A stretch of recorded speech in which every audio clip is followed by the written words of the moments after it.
حضرت عبداللہ ابن عمر ابن العاص رضی اللہ تعالی عنہ وہ بیان کرتے ہیں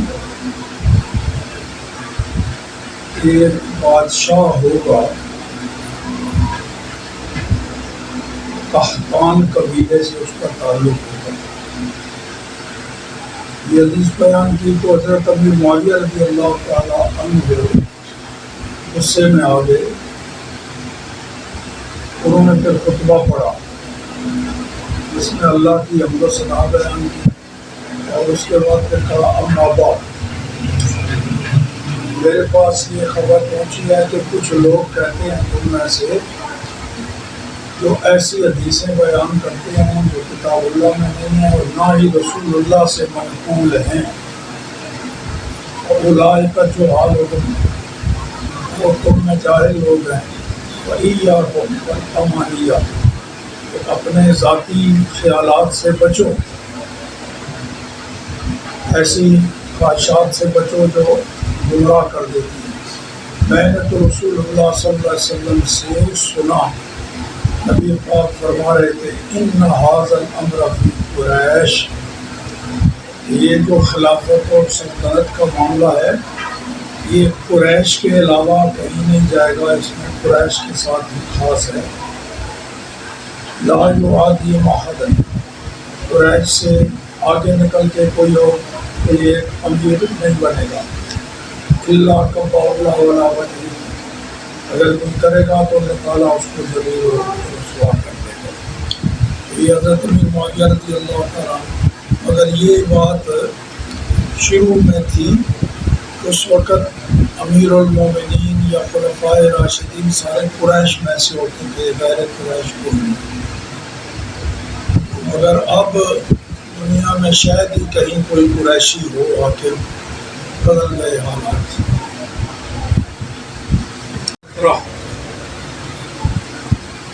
حضرت عبداللہ ابن عمر رضی اللہ تعالیٰ عنہ روایت فرماتے ہیں کہ نبی کریم صلی اللہ تعالیٰ علیہ وآلہ وسلم نے ارشاد فرمایا لا یزال ھذا الامر فی قریش ما بقی من الاسلام، یہ جو خلافت اور سلطنت اور حکومت کا مسئلہ ہے نا، یہ ہمیشہ قریش میں ہی رہے گا، حتیٰ کہ اگر دو بھی قریشی باقی ہوئے تب بھی انہیں میں سے کوئی حاکم بنے۔ یہ خلافت راشدہ میں قرآن مجید ہے۔ حدیث نمبر 18، حضرت عثمان غنی رضی اللہ تعالیٰ عنہ آتے ہیں کہ یا رسول اللہ صلی اللہ علیہ وسلم آتیت بنی المطلب وترکتنا، آپ نے بنی مطلب کو کچھ عطا فرمایا اور ہمیں چھوڑ دیا، وَإِنَّمَا نَحْنُ وَهُمْ مِنْكَ بِمَنزِلَةٍ وَاحِدَةٍ، وہ اور ہم آپ کے ساتھ برابر کے ہیں۔ تو نبی پاک صلی اللہ علیہ وسلم نے فرمایا انما بنو ہاشم و بنو المطلب شیء واحد، بنی ہاشم اور بنی مطلب یہ ایک ہیں، ایک ہی دادے کی اولاد ہیں۔ اگلی حدیث ذهب عبداللہ ابن الزبیر مع اناس من بنی زہرہ الی عائشہ، حضرت عبداللہ بن زبیر رضی اللہ تعالیٰ عنہ کچھ اور لوگ جو قبیلہ بنی زہرہ کے تھے ان کو ساتھ لے کر، یہ عبداللہ ابن زبیر سیدہ عائشہ صدیقہ کے کیا لگتے ہیں؟ بھانجے۔ عبداللہ ابن زبیر، عروہ بن زبیر، حضرت زبیر کے دونوں بیٹے، حضرت اسماء کے بیٹے ہیں، سیدہ عائشہ صدیقہ کے بھانجے۔ تو وہ کہتے ہیں قبیلہ بنی زہرہ کے کچھ لوگوں کو لے کر عبداللہ ابن زبیر مائی صاحبہ کی خدمت میں حاضر ہوئے، وَكَانَتْ أَرَقَّ شَيْءٍ عَلَيْهِمْ، مائی صاحبہ قبیلہ بنی زہرہ کے لوگوں پر بہت مہربان تھی، کیوں؟ لِقَرَابَتِهِمْ مِنْ رسول اللہ صلی اللہ علیہ وسلم، اس واسطے کہ وہ قبیلہ بنی زہرہ رسول اللہ کے قریبی رشتہ داروں میں سے، نبی پاک کے جو نانکے ہیں نا وہ اس قبیلے سے، چونکہ نبی پاک کے رشتہ دار ہیں، اس واسطے ام المؤمنین سیدہ عائشہ صدیقہ اس قبیلے والوں پر بہت شفقت فرماتی ہے، بڑی مہربانی۔ آگے حدیث نمبر 19، راوی ہیں حضرت ابو ہریرہ رضی اللہ تعالی عنہ، فرماتے ہیں قال رسول اللہ صلی اللہ علیہ وسلم قریش والانصار وجوہینہ وخزیمہ واسلم واشجع ورقاق موالیہ لیس لهم مولا دون اللہ ورسولہ۔ یہ 5-6 قبیلوں کے نام دیے رسول اللہ نے، یہ سارے قبیلوں کے نام ہیں، فرمایا یہ سارے میرے دوست ہیں، میرے ساتھی ہیں، اللہ اور رسول کے علاوہ ان کا کوئی مددگار نہیں۔ یہ جتنے لفظ آئے ہیں یہ سارے قبیلوں کے نام ہیں۔ حدیث نمبر 20،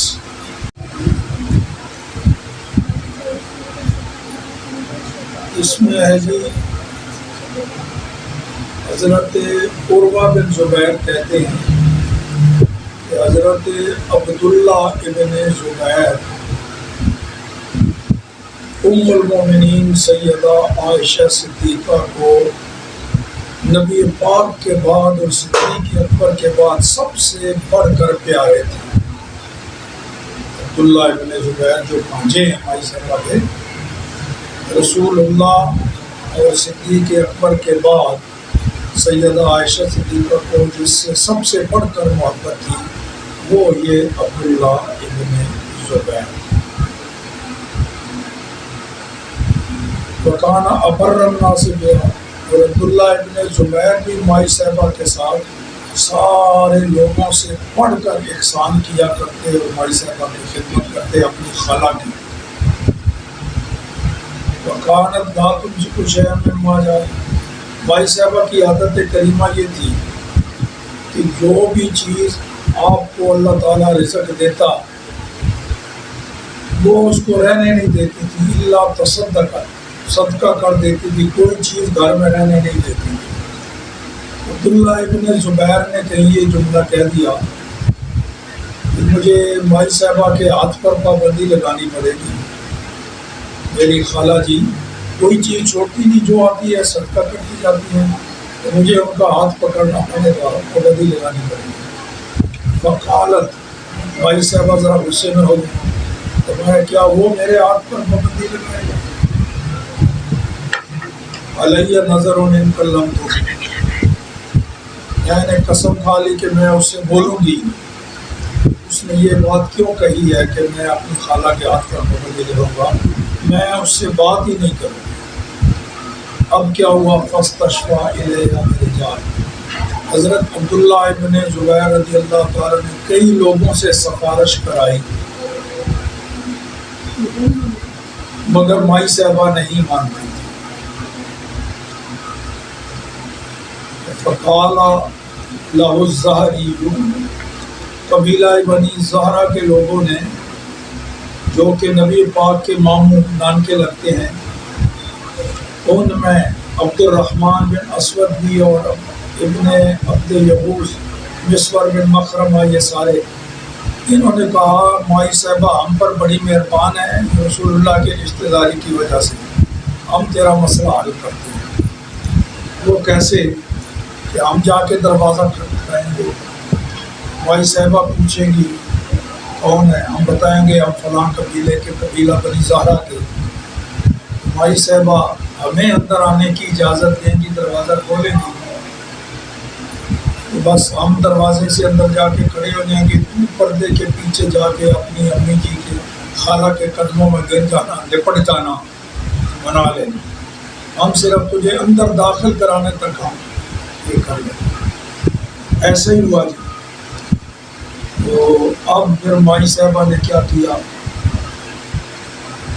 10 غلام، قسم کے کفارے میں ایک غلام آزاد کرنا ہوتا ہے، تو مائی صاحبہ نے 10 غلام آزاد کیے، اور پھر بھی مطمئن نہیں ہوتی تھی کہ میں نے قسم کھائی کیوں، مجھے قسم نہیں کھانی چاہیے تھی، مجھے اس کو توڑنا پڑے. اللہ اکبر. آگے جی باب بدل گیا. اب ہے کیونکہ قریش کی فضیلت بیان ہو رہی نا، تو قریش کی فضیلت یہ بھی نزل القرآن بلسان قریش. اچھا جی، تو یہ قرآن پاک جو نازل ہوا نا یہ بھی قریش کی بولی میں نازل ہوا. عربوں کی بولیاں مختلف تھیں، مگر جو بولی قریش کی تھی قرآن اس میں نازل ہوا. یہ بھی قریش کی فضیلت ہے. اللہ اکبر. یہ ہے کچھ صحابہ کرام نے قرآن پاک لکھا اکٹھا. پہلے الگ الگ تھا، کوئی آیت کسی کے پاس لکھی ہوئی، کسی کے پاس کوئی سورت کسی کے پاس. حضرت عثمان غنی رضی اللہ تعالیٰ عنہ نے وہ سارا جمع کر کے ایک جگہ اکٹھا کر دیا کتابی شکل میں. پہلے اکٹھا نہیں تھا، کیونکہ جو نازل ہوتی صورتیں اس وقت جو رسول اللہ کے پاس صحابی بیٹھے ہوتے حضور ان کو نوٹ کرا دیتے. ظاہر ہے سارے تو نہیں بیٹھے ہوتے. پھر دوسرا کبھی نازل ہوا تو کوئی اور بیٹھے ہوئے. تو اس واسطے سب صحابہ کے پاس تھوڑا تھوڑا وہ عثمان غنی نے سب کو اکٹھا کر کے ترتیب وار صورتوں کی ترتیب سے یکجا کر دیا. تو یہ پورا قرآن پاک حضرت عثمان غنی کا اکٹھا کیا ہوا. اسی واسطے آپ کو جامع قربان بھی کہتے ہیں. آگے ہے کہ نسبت الیمن الی اسماعیل. یہ جو یمنی لوگ ہیں نا یہ حضرت اسماعیل علیہ السلام کی نسل سے ہیں. یمن والے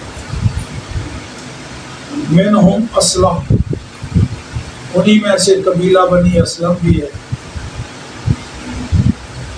اللہ اکبر.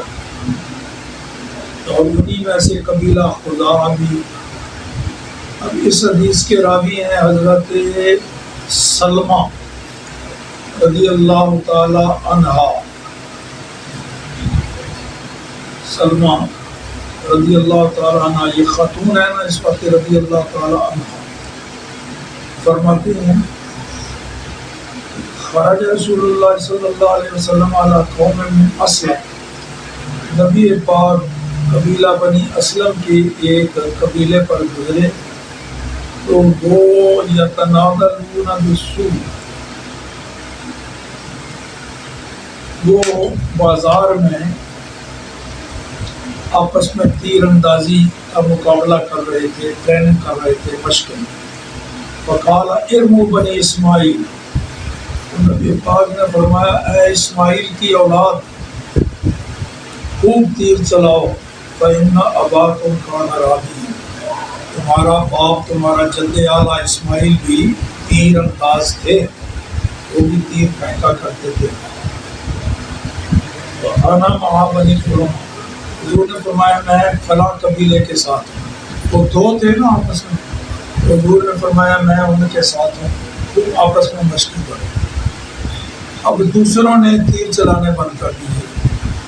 حضور نے فرمایا کہ کیا ہوا؟